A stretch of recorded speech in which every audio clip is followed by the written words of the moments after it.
This is section 3.6, polynomial rational inequalities. All right, let's take a look at this first problem. So it's telling us to solve the polynomial inequality. So we have solved quadratic equations before, right? So right here, if this was an equal sign, we would solve for x. So we could factor and set each of our factors equal to 0. We could use the quadratic formula.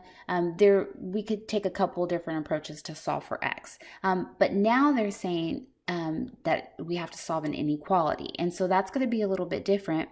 We're still going to reference the values of x, but now we're going to say, okay, well, what portion of the graph meets that criteria? In this scenario, it's asking what portion of the graph is greater than 0. So the very first thing you're going to do is graph it. If you go into your calculator and you graph it exactly how you see it, x squared minus 16x plus 63 is greater than 0. Let me get that out the way. Then you will get this graph on the left. Notice that it's jagged, but there's something significant about this. The portions that are raised up are your answers. Those are the portions that are true. So it doesn't matter if the inequality is less than, greater than, less than or equal to. It does not matter. It simply shows you the portion that is raised up is going to be true always, always. If I was to just graph the inequality, just graph the polynomial, then without the inequality, so notice that I don't have the greater than 0, then it would give me the graph on the right. But then I would have to analyze this and say, okay, so which portion of my graph is greater than 0? So I'm looking at anything that's above that x-axis line, because that would be greater than 0, right? So it would be all of this and all of this. And if I was to press G-solve root on this graph, it will give me 7 and 9. It'll give me my x-intercepts, right? What I've found on the graph on the left is if you do that, for whatever reason, sometimes the numbers are slightly off. Like it'll be like 6.9953, whatever, or 7.012, like it won't exactly give me 7 and 9. Now you can factor this, right?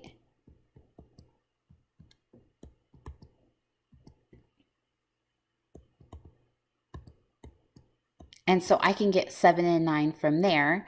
And so you can use that. You can also look at your table and see what your x-intercepts are. But wherever that graph is crossing the x-intercept, or the x-axis, then we'll definitely say, okay, well, that's relevant because now where it was maybe below the graph, now it's above the graph. So here they give us our answers. When we go to give the solution set in interval notation, we're going to say negative infinity, always using parentheses on negative infinity. Let me get this out the way. To 7. Now, when determining whether to use parentheses or brackets, if I have greater than or less than, I'm going to use parentheses. And then also negative infinity and positive infinity, always parentheses. But if I have greater than or equal to, or less than or equal to, then I will use brackets. So since this is just greater than, I'm going to use parentheses, because here at the 7, it's not greater than 0, it's equal to 0, right? So that wouldn't be included. So we have negative infinity to 7 union, because we have a second interval. We pick back up at 9, and then all the way to positive infinity. So that would be our solution set in interval notation. Then we'll go down to these answer choices below and see which of these are the correct graph. It should model my interval notation. So I know that I'm definitely looking for two intervals, right? So I can knock out A and B. E is saying that there's no solution, and then F is saying that my solution is all real numbers, so that's not the case either. So I'm down to C or D. Notice that C has parentheses, D has brackets, and so we already established that we use parentheses, so C would be my answer.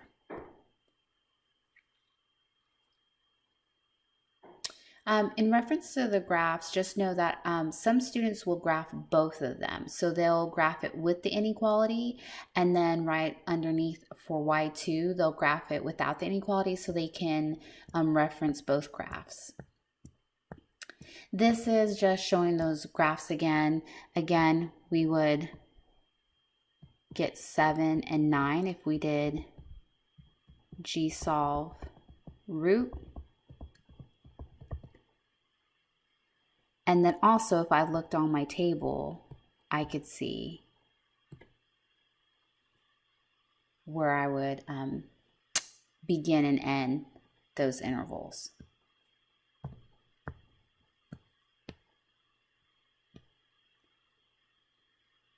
So this one says solve the polynomial inequality 3x squared plus x is less than 2.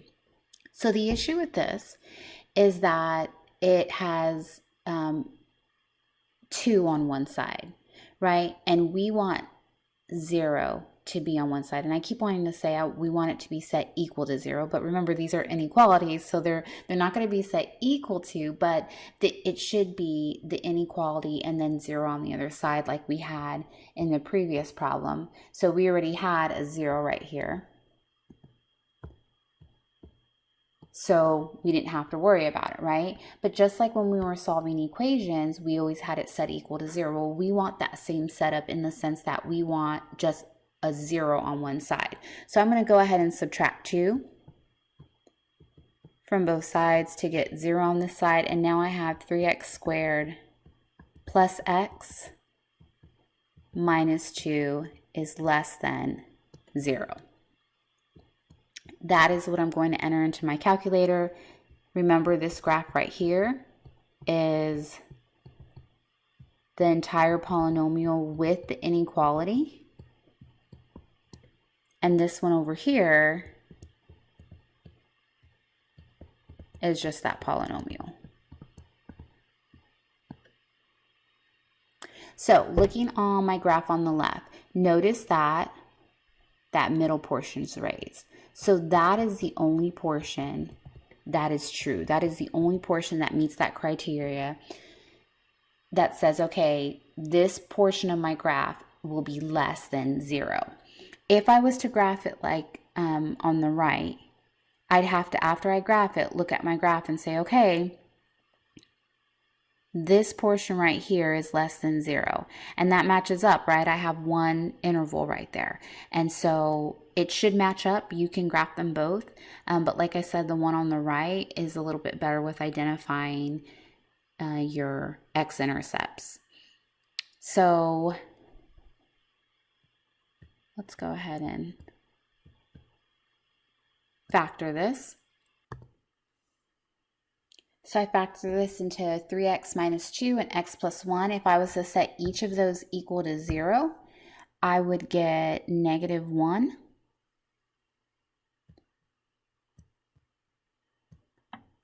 and positive 2/3. So positive 2/3 came from setting 3x minus 2 equal to 0 and then solving for x. All right, so when I'm looking to answer for my solution set, I'm like, okay, this is not a less than or equal to, it's just a less than, right? So parentheses, I start at -1 and then I end at 2/3, not including it though. Right, so there's no negative infinity or positive infinity because looking at the graph on the right, I didn't have this portion or this portion. And the reason I didn't use that portion is because I was only talking about what part of my graph is less than 0. And so that part is contained between -1 and 2/3. So then I go ahead and I go down to the graphs below, and I say, okay, it's definitely not going to be A. It's saying that there's no solution there. I see 2 intervals on C, and I know that I only have 1 interval, and then I see 2 intervals on B. I check out D, there's only 1 interval, and then I confirm that it's just parentheses, and so that matches up to my answer.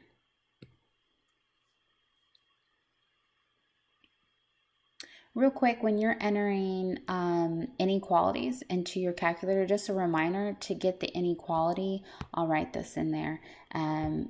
You will press Shift and then 4 to get to the catalog. If you press the decimal button, it'll help you scroll down further, closer to the inequalities.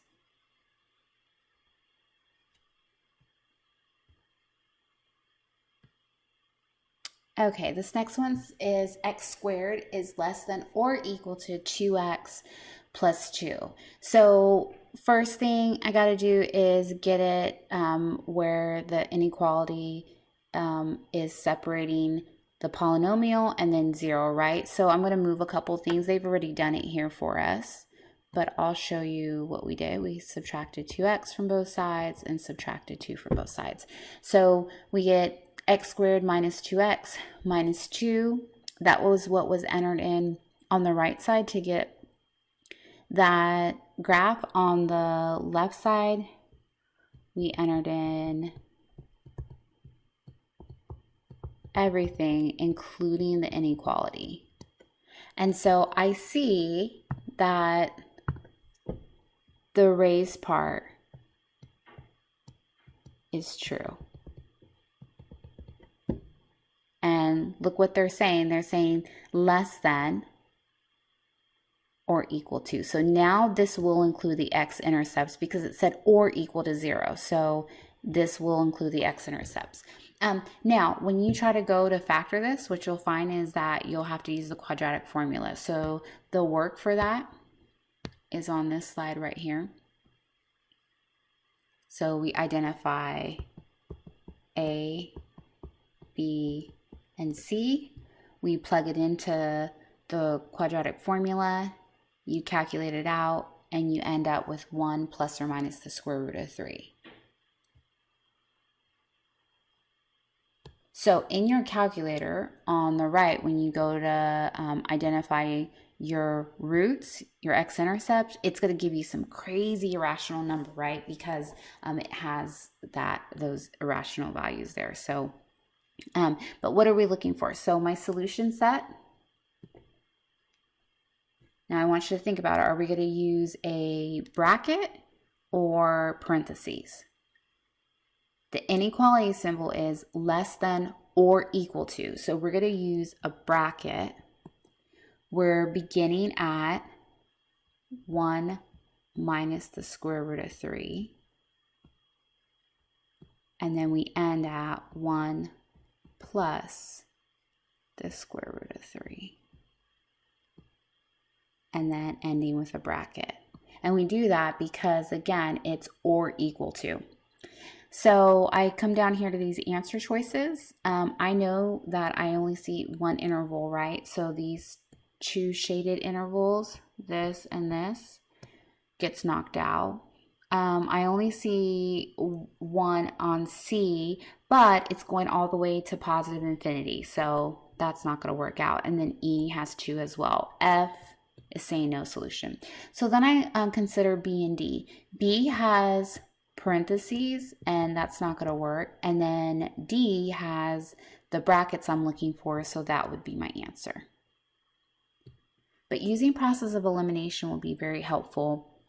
Because sometimes we overlook the correct answer. And so even when you get to that last answer, you still want to check it.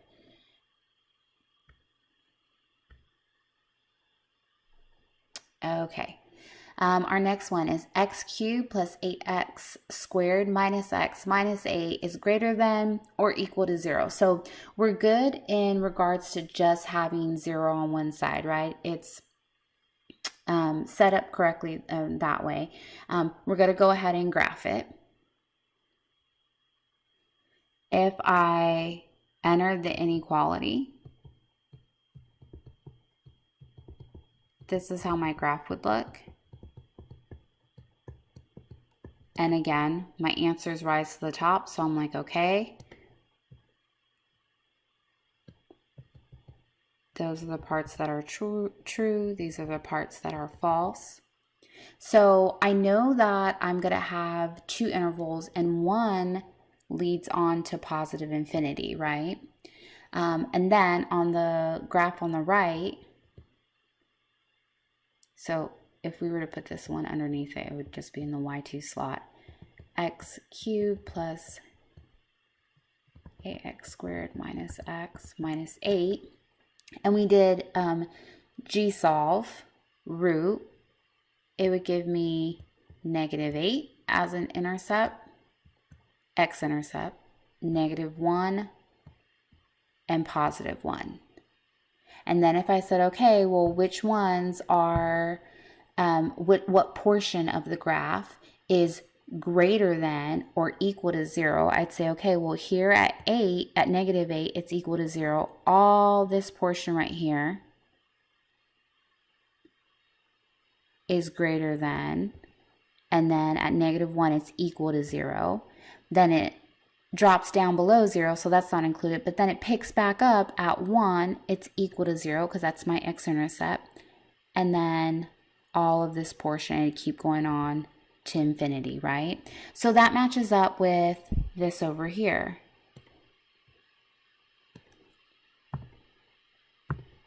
So now I go to write it in interval notation. Look at my inequality symbol. It's or equal to. So I always look at this, the or equal to, and it just makes me think of a bracket. So that's just something that stands out in my mind, but just, you know, associate that. If when it's or equal to, then I know that it's going to be a bracket. I started at -8, including -8, and my graph traveling all the way until I got to -1, but including it, union, we picked back up at 1, and then I went all the way, or I'll keep going all the way to infinity. Infinity and negative infinity always have parentheses, so that's why we end with the parentheses. Okay, so now let's go down to the bottom and choose our correct graph. So I look at C, I'm going to throw that out. No, solution is not going to be option here. I could throw out E as well. I can identify that I know that I'm going to be going into positive infinity. So this right here, not going to work. That's coming from negative infinity. Same thing here, coming from negative infinity. So now I have A and D as my options left. I say, okay, I know that I'm looking for brackets, so these parentheses are not going to work. So D would be my answer. Goes from -8 to -1, picks back up at -1, and goes into positive infinity.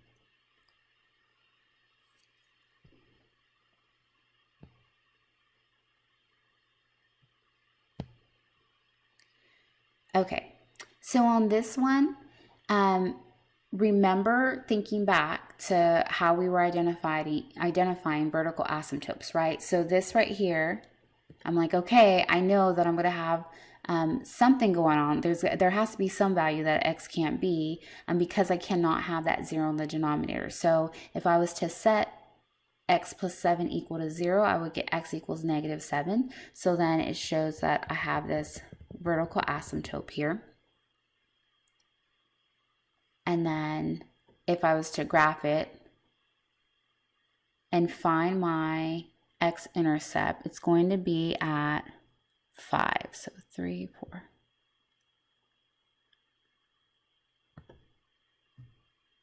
Okay, and so look at my graph on the left. It shows what portion meets that criteria of being greater than 0. Now remember, it doesn't matter what the inequality symbol is. It doesn't matter if it's greater than, less than, greater than, and equal to, or less than or equal to. It's always the part that's risen up when you actually enter in that inequality symbol and have it to 0. But on the right, I would have to say, okay, what part is greater than 0? Well, we see this part of the graph over here, right? And then after 5, this portion of the graph as well would be greater than 0. Before that, it's coming up from negative infinity.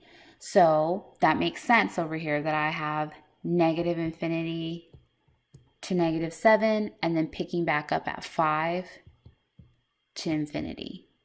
So this one actually had the answer up there.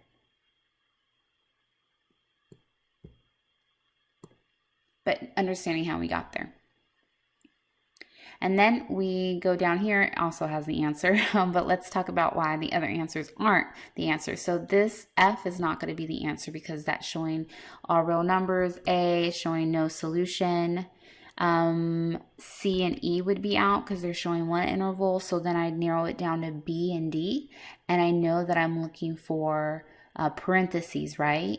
Because my inequality symbol does not have or equal to. So it's saying, look, we're not going to include it here. And I definitely can't include 7, right? Because there's a vertical asymptote there. So I know that I can't have a point there. And then on that last one, because we're thinking greater than 0, well, at 5, it's still equal to 0. So parentheses all the way through.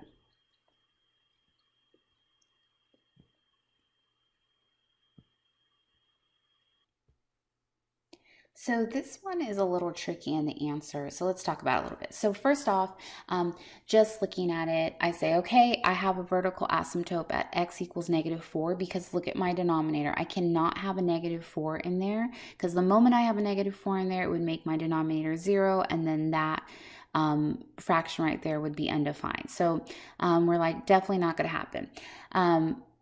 Vertical asymptote at x equals negative 4. And then remember, I want 0 on one side, so I subtract 2 from both sides. And that's how I get this down here.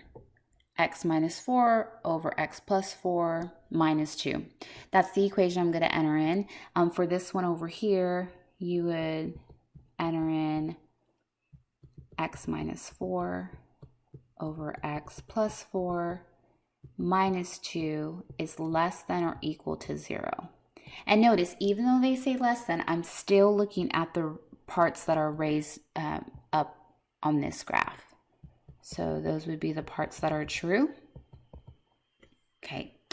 Now looking at the graph on the right, I'm like, okay, I'm looking for the portion of my graph that is less than or equal to 0. So when I go ahead and find my root, so my x-intercept,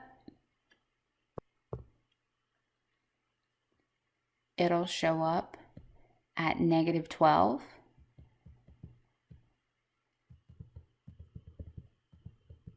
Okay, so I'm like, okay, so before negative 12, I'm below 0. And then when I get to negative 12, I'm equal to 0. So that's going to correlate with this first portion over here on that left graph, the first portion that's true. Then again, I'm like, okay, well, when am I below 0? Well, we see this part of our graph here, right? And we're like, oh, that's all below 0. That all stays below 0. And we see it leveling off here on the right. But you cannot pick back up and include negative 4. And why not? What's there at negative 4? A vertical asymptote, right? So when you're answering this, you have to be careful because, you know, we're so used to maybe like all using parentheses or all using brackets besides, you know, the negative infinity and positive infinity. We know that's parentheses. But here you have to think about it because our solution set would be negative infinity to negative 12, bracket, right? Because it's or equal to. And then we'd say union. We're going to pick back up at negative 4, but we're not going to include it because even though they said or equal to, I know that there is not a point at -4, at x equals -4, because there's a vertical asymptote there. So although that right portion of the graph is approaching it, it will not touch it, and it goes all the way to infinity. And that would be my answer.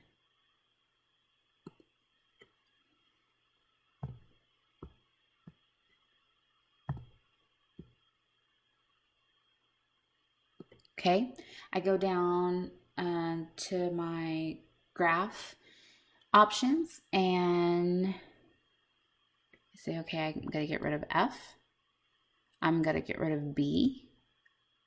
The rest of them are looking like, okay, like they all could be possible correct answers. So remember, -12 has a bracket, and then -4 has a parenthesis. So that's looking like the right one, but I'm not going to stop there. I'm going to go and look at the other one. So let's take a look. C, -12 has parentheses, so that's out. E doesn't even have it at -12, right? They have it at +4 here, so that's out.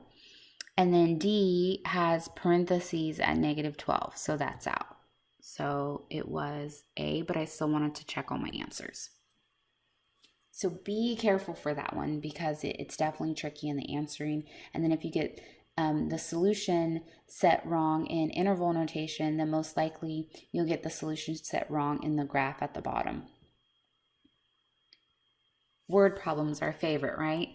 Okay, so you throw a ball straight up from a rooftop 20 feet high with an initial speed of 48 feet per second. The function s of t equals -16t squared plus 48t plus 20 models the ball's height above the ground, s of t, in feet, t seconds after it was thrown.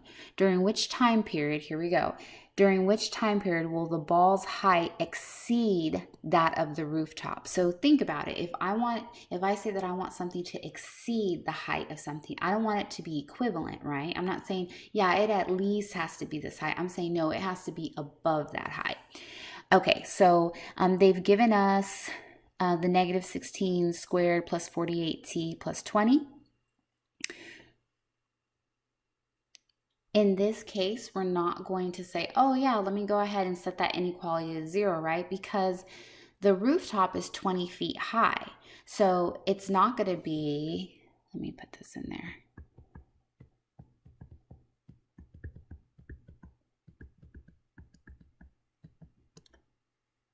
Exceeding 0, right? I want it to exceed the rooftop, which is 20.